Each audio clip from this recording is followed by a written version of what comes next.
આપણી સંકલ્પ ન્યૂઝ ચેનલને સબસ્ક્રાઇબ અને લાઇક કરો, બેલ આઇકન દબાવો જેથી આવનાર ન્યૂઝ અપડેટ્સની નોટિફિકેશન આપના મોબાઈલ પર સૌથી પહેલા પહોંચે. Like, subscribe and share the video. નમસ્કાર દર્શક મિત્રો, હું છું પૂજા ટંડેલ. સંકલ્પ ન્યૂઝમાં આપનું સ્વાગત છે. સમાચારની શરૂઆત કરતા પહેલા એક નજર આજના મુખ્ય સમાચાર ઉપર. વલસાડના પાનેરા પારડી રોડ ઉપર અચાનક બળદ આવી ચડતા રિક્ષા પલટી મારતા એક પેસેન્જરને ઈજા. રખડતા ઢોરોનો ત્રાસને લઈ વાહન ચાલકો પરેશાન, રિક્ષા ચાલકનો આબાદ બચાવ. વલસાડના પાનેરા પારડી ખાતે પસાર થતી રિક્ષા સામે અચાનક ઢોર આવી ચડતા અકસ્માત સર્જાયો હતો. રસ્તા પર રખડતા ઢોરોને લઈ વાહન ચાલકો તેમજ રાહદારીઓ તોબા પોકારી ઉઠ્યા છે. ઘણીવાર રખડતા ઢોરો સાથે અકસ્માતમાં કેટલાક લોકોએ જીવ ગુમાવવાનો વારો આવે છે, ત્યારે પાનેરા પારડી રસ્તા પર અચાનક બળદ આવી છતાં પેસેન્જર ભરેલ રિક્ષા અથડાતા પલટી મારી જતા અકસ્માત સર્જાયો હતો. રિક્ષા પલટી મારતા રિક્ષામાં બેસેલા એક પેસેન્જરને ગંભીર ઈજા પહોંચી હતી, જોકે રિક્ષા ચાલકનો આબાદ બચાવ થયો હતો. ઘટનાની જાણ થતાં સ્થાનિકો દોડી આવી પલટી મારેલ રિક્ષાને સાઈડે કરી ઇજાગ્રસ્ત યુવાને 108 એમ્બ્યુલન્સ મારફતે સિવિલ હોસ્પિટલમાં ખસેડવામાં આવ્યો હતો.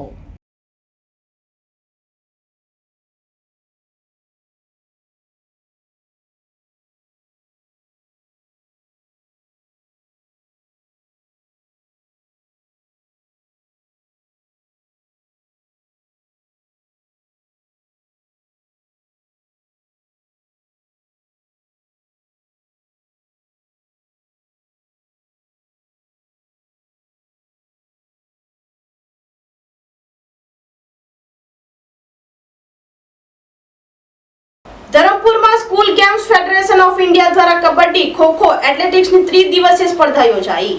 નાની વૈયાડ હાઈસ્કૂલ અને આશ્રમ શાળાએ કુલ 53 સ્પર્ધાઓમાં પ્રથમ ક્રમ મેળવી ગૌરવ વધાર્યો.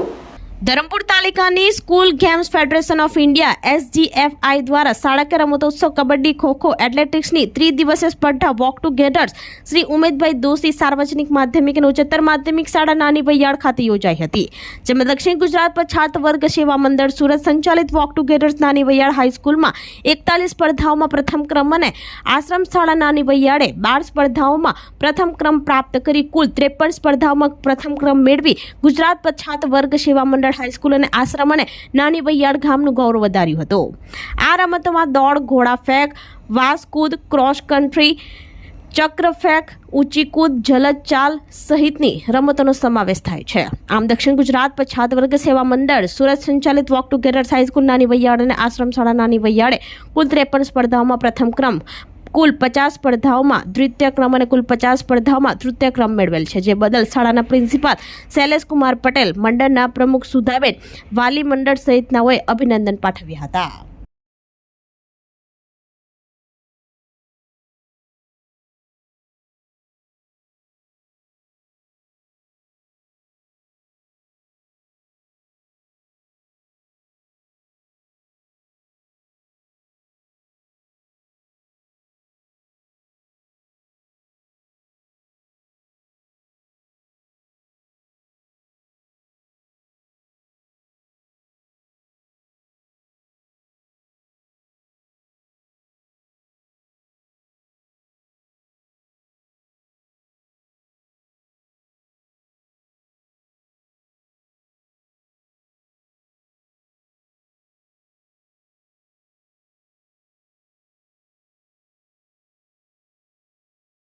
ખેરગામમાં કથાકાર પ્રફુલભાઈ શુક્લની રામકથામાં રામ જન્મોત્સવથી નાધઈ વેદાશ્રમ અયોધ્યામય બન્યો.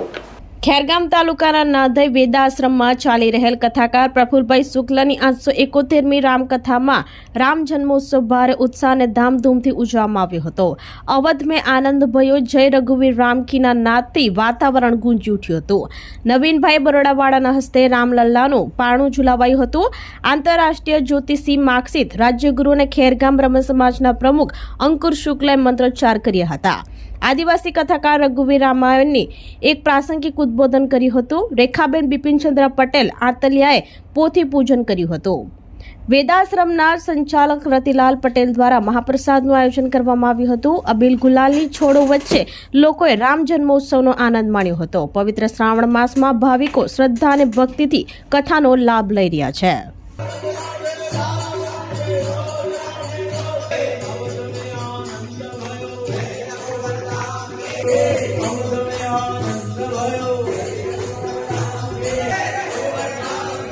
કૌશલ્યા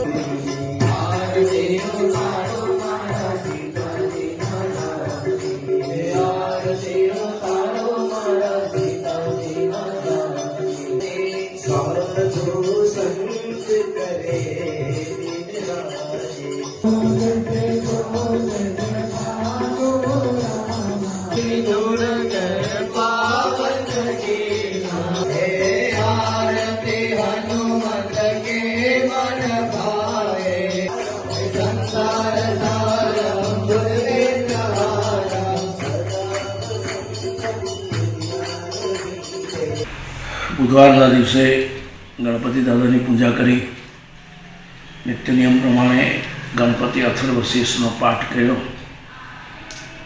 વેદાશ્રમ નાંદઈની પાવન ભૂમિ ઉપર અખિલેશ્વર મહાદેવના સાનિધ્યમાં પૂજ્ય દયાનંદ વેદપાઠીજી મહારાજની તપસ્થલી ઉપર રામકથા ચાલી રહી છે. સાથે રોજના પાર્થિવ શિવલિંગ નિર્માણ કરીને એના ઉપર રુદ્રાભિષેક થઈ રહ્યો છે. ખૂબ જ આનંદથી આજના યજમાન, આજના મનોરથી રેખાબેન બિપિનભાઈ પટેલ આતલિયાના મનોરથી પદે આજનું આખું સત્કર્મ થશે. રામકથાના પ્રવાહમાં આજે રામ જન્મ ઉત્સવ ઉજવાઈ રહ્યો છે. અવધ મેં આનંદ ભયો, જય રઘુબર રામ કી, જય સિયાવર રામ કી ના નાદથી આજે કથાની અંદર રામ જન્મ ઉત્સવ ઉજવાશે.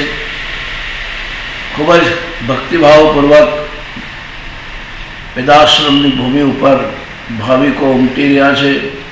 લોકો ઓમ નમઃ શિવાયના જાપ કરીને શિવલિંગ નિર્માણ કરી રહ્યા છે. એ શિવલિંગ ઉપર અભિષેક થઈ રહ્યો છે. પછી એના ઉપર રામકથા શ્રવણ કરાવાઈ રહી છે અને પછી રામકથા પૂરી થયા બાદ આરતી કરીને એને ઔરંગા નદીના અંદર વિસર્જન કરાવાઈ રહ્યું છે. તો આ હતા સમાચારો. નવા સમાચારો સાથે કાલે ફરી મળીશું. નમસ્કાર. આપણી સંકલ્પ ન્યૂઝ ચેનલને સબસ્ક્રાઇબ અને લાઇક કરો. બેલ આઇકન દબાવો જેથી આવનાર ન્યૂઝ અપડેટ્સની નોટિફિકેશન આપના મોબાઈલ પર સૌથી પહેલા પહોંચે. Like, subscribe and share the video.